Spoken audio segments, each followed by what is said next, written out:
یہی وہ ڈر ہے، یہی وہ خوف ہے کہ جو آج تک یہ مسلمان بزدل بن کر کے بیٹھ گیا اور صبر کر لیا اور اپنی بابری مسجد کا بدلہ نہ دے سکا۔ یہ وہ ڈر مسجد آج بھی ہمیں چیخ کر کے یاد کرتی ہے۔ یہی وہ ڈر ہے کہ آج اس کے بعد بابری مسجد کا معاملہ جو آیا 1992 میں آیا، اور 1992 کے بعد 30 سال کے بعد کاشی اور متھرا کی مسجدوں پر حملہ کیا گیا۔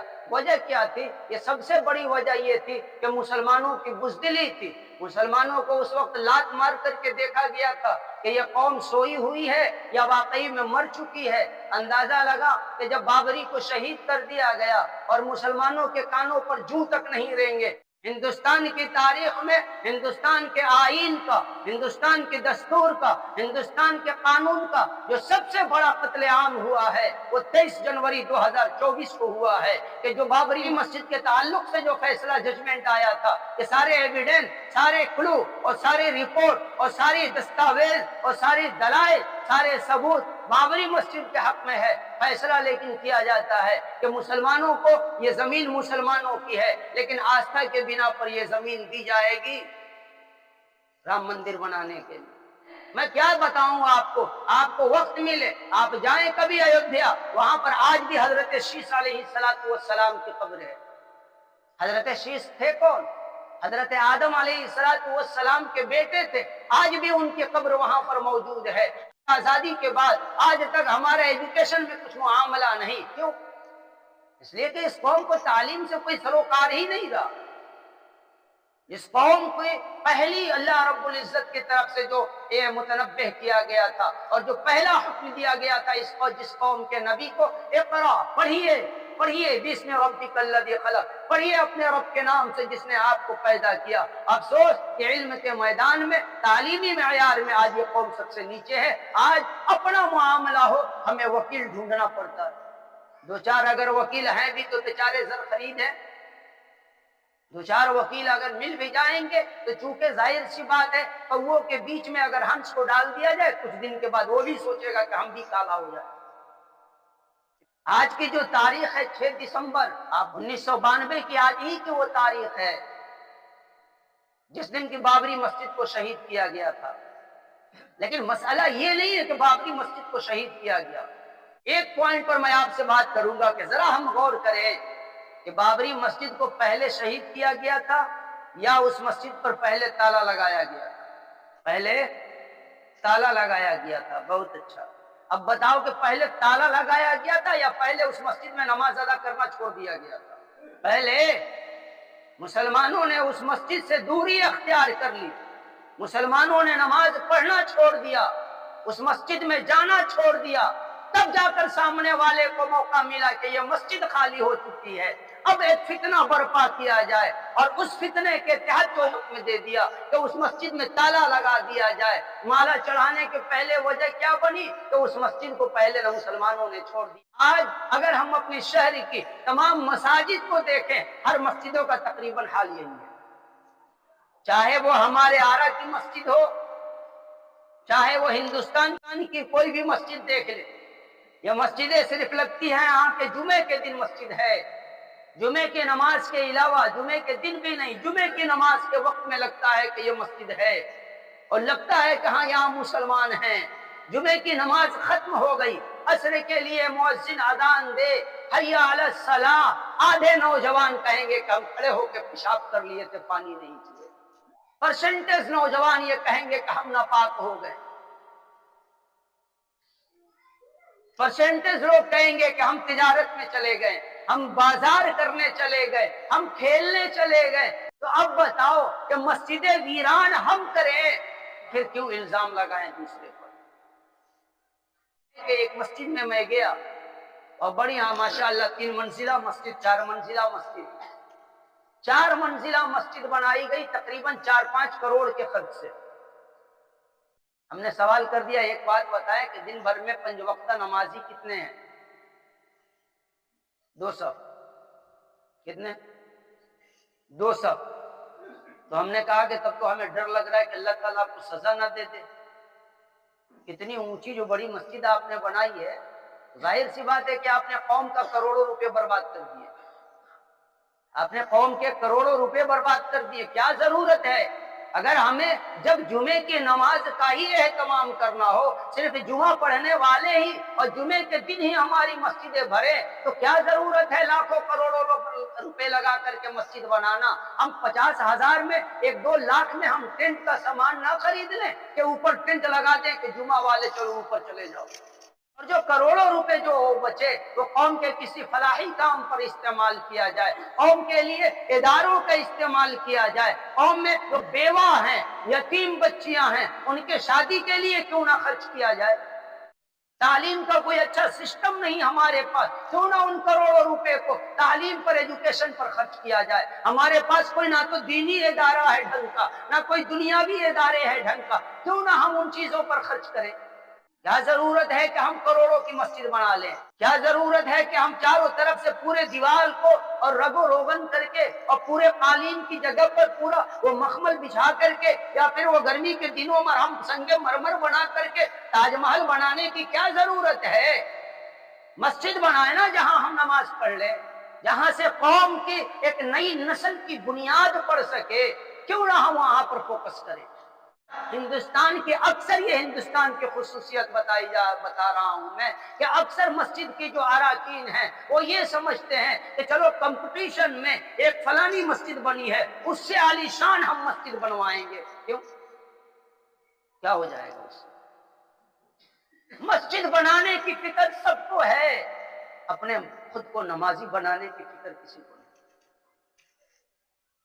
محلے کی مسجد عالی شان بنے، بھلے ہمارے گھر کا ہر ایک فرد بے نمازی رہے، مسجد میں ہمارا ٹائلس لگ جائے، سنگ مرمر لگ جائے، بھلے تعلیم کی کریم ہمارے بچوں کے چہروں پر نہ آئے، مسجد بنائی جائے، مسجدوں کی بنیاد ڈالی جائے، مگر بلا ضرورت مسجد کو ڈیکوریٹ کرنا اور مسجد کی بنیادوں کو 4 منزلہ بنانا، یہ یقین جانے کہ یہ اللہ کے یہاں گرفتار ہونے کا ایک راستہ ہے۔ جتنی ہمیں ضرورت ہو ہم مسجد اتنی بنائیں۔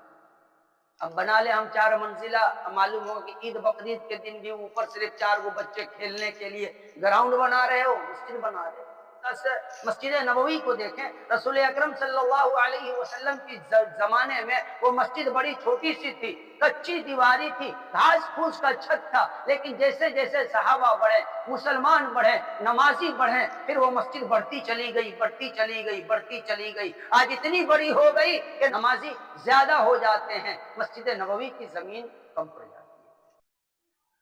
تو وہ مسجد سرور دو عالم صلی اللہ علیہ وسلم کے زمانے میں جو مسجد تھی، وہ مسجد کی تعمیر کا کام اس طرح سے بڑھا، نمازی بڑھتے گئے، جیسے جیسے نمازی بڑھے ضرورت محسوس ہوئی، حضرت ابوبکر کے زمانے میں مسجد کی وسعت ہوئی، حضرت عمر کے زمانے میں مسجد کو وسیع کیا گیا، حضرت عثمان کے زمانے میں مسجد بڑھی، اسی طریقے سے اب تک وہ مسجد بڑھتی چلی جا رہی ہے۔ بیت اللہ شریف کو دیکھ لیں کہ پہلے کا ایک ایریا محدود تھا، مسلمان بڑھتے گئے، طواف کرنے والوں کی تعدادیں بڑھتی گئی، دھیرے دھیرے تقریباً 1 گھنٹہ سے زیادہ لگ جاتا ہے ایک چکر لگانے میں۔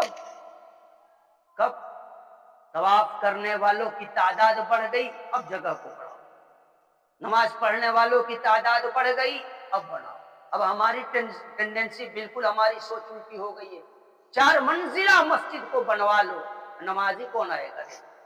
نہ ابھی شادی کریں گے، بیٹا ہوگا، پوتا پوتی آئے گا نماز پڑھنے، ابھی شادی نہیں کیا پوتا پوتی کی سوچ رہا ہے، تو کب آتا ہے نماز پڑھنے؟ نہ ہم جمعہ کو آتے ہیں، بے شرم کہیں کہ تو جمعے کی نماز پڑھنے آ رہا اور اپنی نسلوں سے امید رکھ رہا ہے کہ وہ آئیں گے نماز پڑھنے کے لیے۔ یہ بڑی تلخ بات ہے لیکن حقیقت ہے۔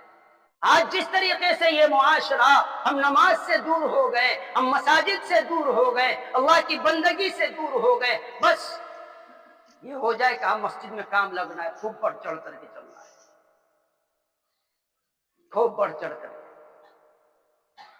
اللہ کے گھر کو، اللہ کی مسجد کو وہی لوگ بناتے ہیں، من آمن باللہ والیوم الآخر، جو اللہ پر ایمان رکھنے والے ہوں اور قیامت کے دن پر ایمان رکھنے والے ہوں، وَأَقَامَ الصَّلَاةَ وَآتَى الزَّكَاةَ، اور جو نماز قائم کرنے والے ہوں اور جو زکوٰۃ ادا کرنے والے ہوں۔ نماز پڑھنا نہیں، مسجد بنا کے کیا کرو گے؟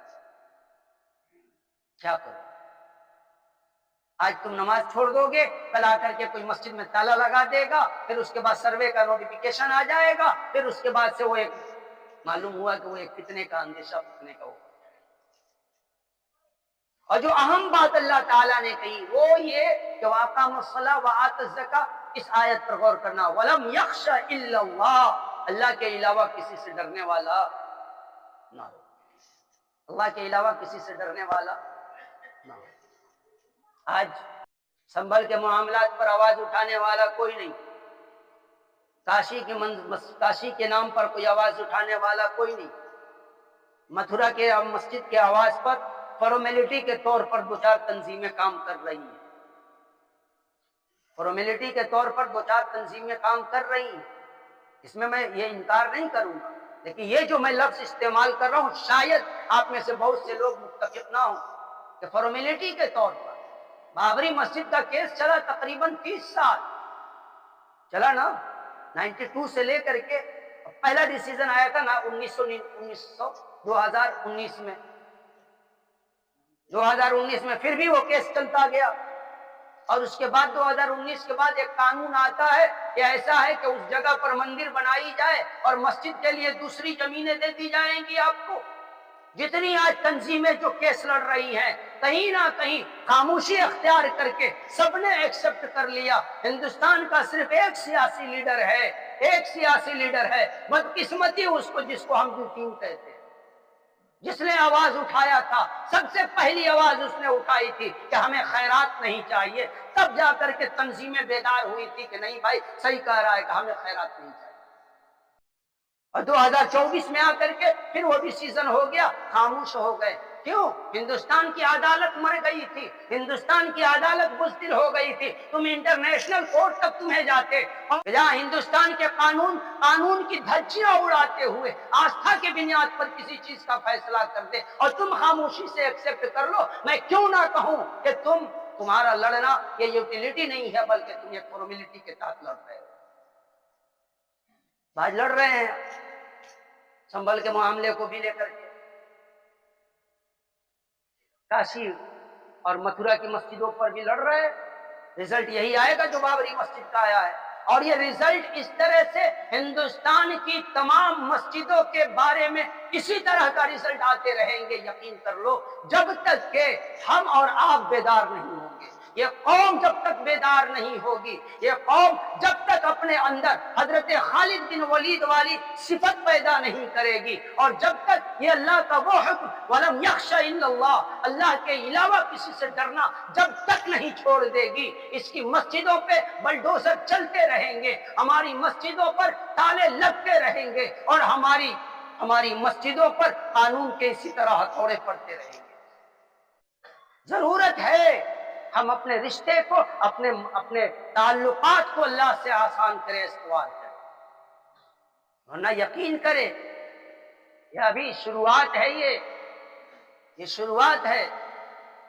اب کمال کی بات ایک اور آخر میں ایک بات کہتا چلوں، صاحب کا ابھی سوشل میڈیا پر ایک تقریر وائرل ہوا ہے، تقریر کا ان کا خلاصہ تھا کہ اب تم چھیڑے ہو، اب دیکھ لینا کیا ہوگا۔ کیا چھیڑے ہو؟ میں خلاصہ بتا رہا ہوں کہ اجمیر کو اب چھیڑے ہو تم، اب دیکھ لینا کیا ہوگا۔ یا ایسی مولوی ہیں جو لوگوں کے ایمان کو ڈاکہ اس طرح سے ڈال رہے ہیں، اللہ کے گھر کی کوئی ویلیو نہیں، مسجد بابری کی کوئی ویلیو نہیں، کاشی کی مسجد کی کوئی ویلیو نہیں، متھرا کی مسجد کی کوئی اہمیت نہیں، سنبھل کی مسجد کی کوئی اہمیت نہیں، اور ایک اللہ کے ولی کے مزار پر جب بات آئی اب تمہارے لیے اتنا وہ اہم ہو گیا، ہزاروں ایسی مزاریں قربان ایک مسجد پر، کیونکہ مسجد جو ہوتی ہے وہ اللہ کا گھر ہوتا ہے، مسجدیں اللہ کا گھر ہوتی ہیں، اور اللہ کے گھر سے بڑی عظمت کسی اور چیز کی نہیں ہو سکتی، کوئی بھی مقام، کوئی بھی پیلیس۔ یہ وہ مسجدیں ہیں کہ جہاں دن رات اللہ کے رحمت کے فرشتے برستے رہتے ہیں، اللہ کی رحمتیں اترتے رہتی ہیں۔ اب ذرا غور کریں ہم کہاں جا رہے ہیں۔ ضرورت ہے اس وقت کہ ہم اپنے ایمان کی فکر کریں، اور ایمان یہ ہے، ایمان کا ادنا درجہ یہ ہے وَلَمْ يَخْشَ إِلَّا اللَّهِ، کہ اللہ کے علاوہ دل میں کسی کا خوف نہیں ہو، اللہ کے علاوہ کسی کا ڈر نہ ہو۔